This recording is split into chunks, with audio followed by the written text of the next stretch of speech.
bem, gente, voltamos ao nosso bate-papo com o Geraldo Câmara de hoje, conversando com o nosso querido Mendes de Barros. Ele que, sem dúvida alguma, é absolutamente lúcido, e como lúcido, ele trouxe para nós e trouxe para o público, o telespectador, e vai levar para o Brasil uma ideia fantástica, que é uma emenda à Constituição que pode modificar totalmente esse status quo. Você quer que eu leia ou você vai falar sobre essa emenda sem que seja nos... Como você acha? Diga aí, vamos lá. Eu, inicialmente, gostaria de dizer que eu não sei se essa ideia é propriamente apenas minha, porque eu ouço muito se falar nessa emenda à Constituição. Nessa possibilidade. Eu disse convocar, inclusive, uma constituinte. Certo. Que me parece absolutamente desnecessária no momento em que nós podemos dar poderes constituintes através de uma eleição. Perfeito. Isso esclarecido, eu quero lhe dizer o seguinte: esse movimento em favor de uma constituinte, ele já se ouviu em todo o país. Não tenha dúvida, não tenha dúvida. Então, o que me fascinou é o seguinte: eu fui receber uma homenagem no CREA e lá sugeri que isso ocorresse. O aplauso, que me pareceu por educação, não me chamou a atenção. Todavia, fim da solenidade... No CREA. No CREA, fim da solenidade, os integrantes daquele auditório, um número extraordinariamente elevado, vieram me cumprimentar pela ideia que eu dei. E a coisa foi tão significativa que, presente o deputado federal Ronaldo Lessa, ele sugeriu que se eu apresentasse uma emenda, ele apresentaria o Muito Congresso. bem, muito bem. Tá certo? Em razão disso, eu, embora envolto na minha ignorância, terminei por concluir uma proposta que tem uma série de considerandos. Me parece absolutamente necessário que a nação brasileira perceba. Nós estamos vivendo um período em que a nossa economia, as nossas finanças, a nossa educação, a nossa saúde, enfim, o nosso futuro está ameaçado por uma corrupção absolutamente inconcebível. Os governos corruptos levaram à bancarrota,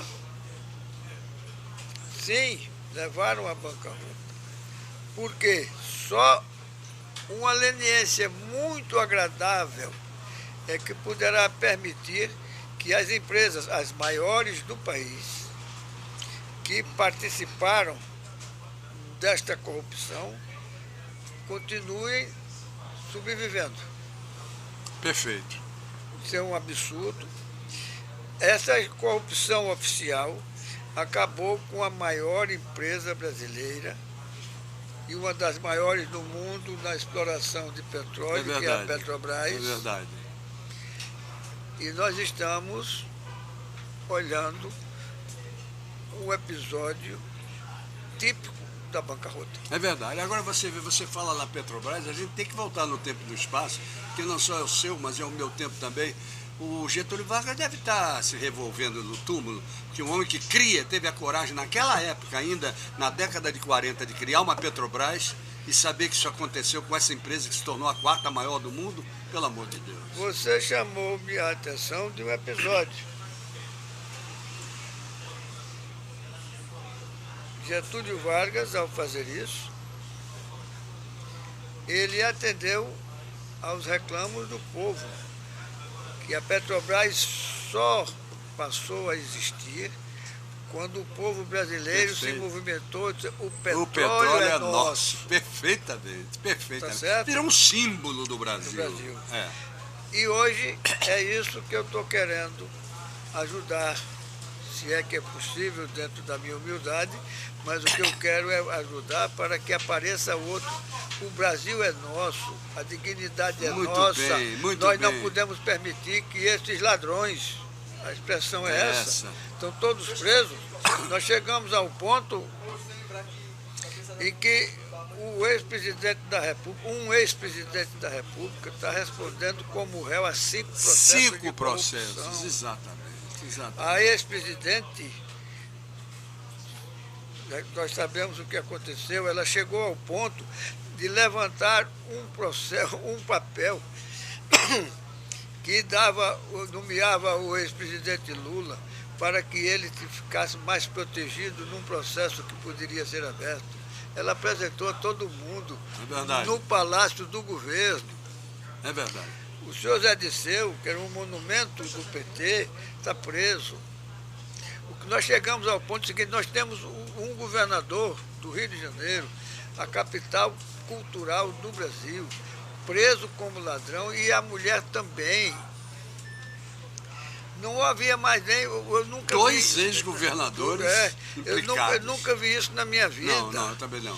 Isso é um absurdo, que todo canto, qualquer lugar que você chegue, o dono da questão, o dono da casa protege a sua família. Aqui não, eles envolvem mulher e filho na mesma safadeza. É verdade. Nós precisamos acabar com isso, não dá mais para aguentar. Não dá. Não temos mais futuro com esse tipo de procedimento. E aí é preciso que haja uma mudança radical. Uma mudança radical. E que só poderá ser radical e só poderá ter força se for patrocinada pelo dono do país, que é o povo brasileiro. Muito bem. E o povo brasileiro, através de uma emenda que você propõe, que eu acho fantástica, pode resgatar tudo isso, resgatar essa propriedade maravilhosa que é o nosso Brasil. Sem dúvida. Você quer falar sobre a emenda agora? A hora que você achar conveniente. Deixa eu ler para você desenvolver. O projeto de emenda constitucional que deve ser proposto à Câmara, ao Congresso Nacional, através do deputado federal Ronaldo Lessa, por inspiração total e absoluta de Mendes de Barros, diz o seguinte, artigo 1º. As eleições nacionais que se realizarem após o período de 7 mandatos de deputado federal, contados a partir de 5 de outubro de 88, quando aconteceu a Constituição de 88, pelos constituintes, concederão aos deputados federais e senadores então eleitos em 2018 poderes originários absolutos para revisão e atualização dos textos constitucionais, sem que seja uma constituinte, mas não é verdade? Parágrafo único. Os atuais senadores, cujos mandatos remanescerem à data da eleição a que se refere o caput deste artigo, estarão investidos dos mesmos poderes. Com isso, nós podemos mexer na Constituição sem interferência de nenhum poder. É porque a Constituição, depois de promulgada, claro, ela tem alguns artigos que os doutores chamam de cláusulas pétreas, perfeito, que não podem ser modificadas. E um detalhe importante para o público entender, meu caro Mendes, eu queria que você dissesse isso. Existe uma diferença muito grande entre ser promulgada e entre ser sancionada. A Constituinte é promulgada pelo Congresso Nacional e não pode, não depende de sanção do presidente da República. Não há Constituição assim. Exatamente. Toda Constituição é promulgada pelo poder que eu quero que ele entenda, tá, para ver, a força que existe nessa emenda. Agora, o que é preciso é que nós tenhamos em mente o seguinte: falamos na Constituição e é necessário uma explicação, me parece necessário uma explicação que eu posso dar em seguida, desde que você já me possa conceder o tempo, se não houver interrupção. Vamos lá. Veja bem, a Constituição, ela não pode, não deve ser elaborada com dúvidas sobre aqueles que ali estão trabalhando. Veja bem, houve um ministro do Supremo Tribunal Federal, todos eles não foram por meritocracia. É isso que permite coisas que eu vou citar agora. Um ministro do Supremo Tribunal Federal chamado Francisco Rezec Perfeito. presidia o Tribunal Superior Eleitoral quando o senhor Fernando Collor de Mello foi candidato e se elegeu deputado, presidente da República. Ao longo do mandato, o ministro naturalmente não queria mais, estava insatisfeito com o seu cargo no Supremo Tribunal Federal. Combinou com o presidente Fernando Collor, foi aposentado e nomeado ministro das Relações Exteriores. Muito bem. Naturalmente não gostou da função. O que é que fez? Voltou, combinou com o presidente da República, fizeram um negócio, mais propriamente uma negociata, com outro ministro do Supremo Tribunal, que se aposentou e foi nomeado ministro da Justiça, e o senhor Rezec voltou a ser ministro do Supremo Tribunal Federal. Isso é uma brincadeira. Já comentamos aqui que um cidadão foi reprovado em 2 concursos Isso. para juiz de direito e exerce o cargo. Exerce o cargo. Exatamente. Tá certo? É. Quer dizer, não se pode conceber que o órgão definitivo para resolver os problemas de uma nação como o Brasil não tenha dúvida, seja composto de gente desse muito tipo. bem. Teve outro assunto que foi preciso que se diga, que se lembre. Um cidadão chamado Nelson Jobim, Nelson Jobim, foi ministro da Justiça. Ministro do Supremo Tribunal Isso. Federal e presidente da Casa, no lançamento de um livro de sua autoria, declarou que, sendo subrelator da Constituição, introduziu no texto publicado e em vigor textos que não foram decididos, deliberados pela Constituinte. Quer dizer, ele fraudou a Constituição. Continuou ministro e continuou presidente. Isso tudo tem que mudar. Tem que mudar. Muito bem. Meu caro, eu quero lhe fazer uma proposta. Maravilhoso, jogamos para o público a sua ideia e a emenda, ok? Sim. Muito bem.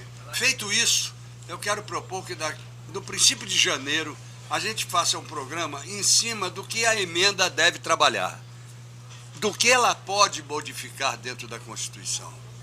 Concorda? Sim. Tá certo? Tá certo. Ou seja, o desdobramento dela. O que é que esses senadores e deputados podem fazer para mudar esse país a partir dessa emenda? Não é segredo, nem Okay? coisa muito difícil. Não, eu sei disso, mas como temos o tempo também esgotado e isso dá um outro programa, Tá bom. vamos fazer um outro programa. Tá certo. Combinado? Combinado. Muito obrigado por você ter vindo e ter lançado essa semente maravilhosa. E eu espero que o deputado Ronaldo Lessa tenha entendido perfeitamente, sei que ele entendeu, e seja o autor dessa emenda em seu nome. Isso aí, não precisa dizer que Claro. me encheria de alegria, porque é uma contribuição que nós estamos dando para restaurar a dignidade do poder brasileiro. E se eu estivesse no lugar dele, eu é que estava cheio de alegria. Obrigado por ter vindo. Obrigado a vocês também que estiveram conosco até agora, até amanhã, se Deus quiser, com mais um bate-papo com o Geraldo Câmara. Ele mandou dizer que quer, e quando ele manda dizer que quer, os encontros estão marcados. Até lá, gente, obrigado.